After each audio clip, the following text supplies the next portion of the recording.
Hi friends, మనము ఈరోజు సుప్రసిద్ధమైన ఘాటి సుబ్రహ్మణ్యేశ్వర స్వామి దేవాలయం గురించి తెలుసుకుందాం. ఆలయ చరిత్ర తెలుసుకునే ముందు నాదొక చిన్న రిక్వెస్ట్. ఇంతవరకు నా ఛానల్ సబ్స్క్రైబ్ చేసుకొనుకుంటే దయచేసి సబ్స్క్రైబ్ చేయవలసిందిగా కోరుతున్నాను. కర్ణాటక రాష్ట్రంలోని సుప్రసిద్ధమైన సుబ్రహ్మణ్యేశ్వర స్వామి ఆలయాలలో మొదటి ఆలయం ధర్మస్థల సమీపంలోని కుక్కే సుబ్రహ్మణ్య స్వామి ఆలయం. రెండవది దొడ్డబలాపురానికి సమీపంలోని ఘాటి సుబ్రహ్మణ్య స్వామి ఆలయం. మూడవది పావగడ సమీపంలోని నాగలమడక సుబ్రహ్మణ్య స్వామి ఆలయం. ఇప్పుడు మనం చూస్తున్న ఘాటి సుబ్రహ్మణ్య స్వామి ఆలయ స్థల పురాణం గురించి తెలుసుకుందాం. 600 సంవత్సరాల క్రితం ఈ క్షేత్రం ఉన్న ప్రదేశం బళ్ళారి సమీపంలోని సండూరు రాజా వారి పాలనలో ఉండేది. ఒకరోజు ఒక వ్యాపారి తన వ్యాపారాన్ని ముగించుకొని ఈ దారిని తిరిగి వెళుతున్న సందర్భంలో ఎండవేడిమికి అలసిపోయి ఒక చెట్టు కింద విశ్రమించాడు.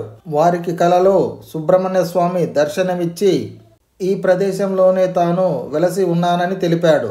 నిద్ర లేచిన వ్యాపారి అటువైపు వచ్చిన ఒక బ్రాహ్మణునికి తన స్వప్న వృత్తాంతం తెలిపాడు.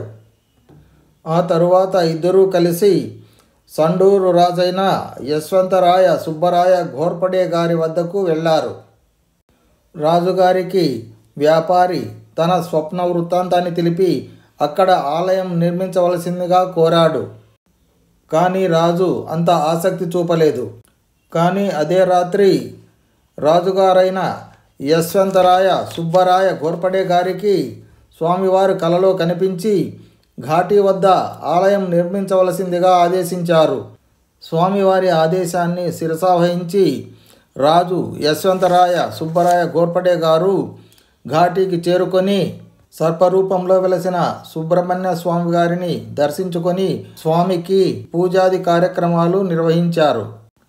ఒకే శిలపై తూర్పు వైపున సర్పాకారంలో వెలసి ఉన్న శ్రీ సుబ్రహ్మణ్య స్వామి మరియు అదే శిలకు పడమర వైపున శ్రీ లక్ష్మీనరసింహస్వామి వారు వెలసి ఉన్నారు.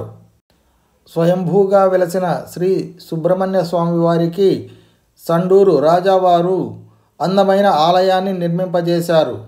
ఈ క్షేత్రంలో ప్రతి సంవత్సరము పుష్య శుద్ధ షష్ఠి రోజు బ్రహ్మరథోత్సవం జరుగుతుంది. వేలాది భక్తులు ఆ బ్రహ్మరథోత్సవంలో పాల్గొంటారు. ఈ క్షేత్ర ప్రత్యేకత ఏమిటంటే నాగ కుజ దోషాల నుండి విముక్తం కావడానికి ప్రత్యేక హోమాలు ఇక్కడ జరిపించబడతాయి. సంతాన దోషం తొలగిపోవడానికి కూడా ఇక్కడ ప్రత్యేక పూజలు చేస్తారు.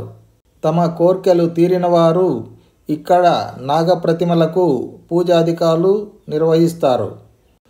స్వామివారి అనుగ్రహంతో తమ కోర్కెలు తీరిన భక్తులు ఆనందంతో తమ ఊళ్ళకు తిరిగి వెళ్తారు.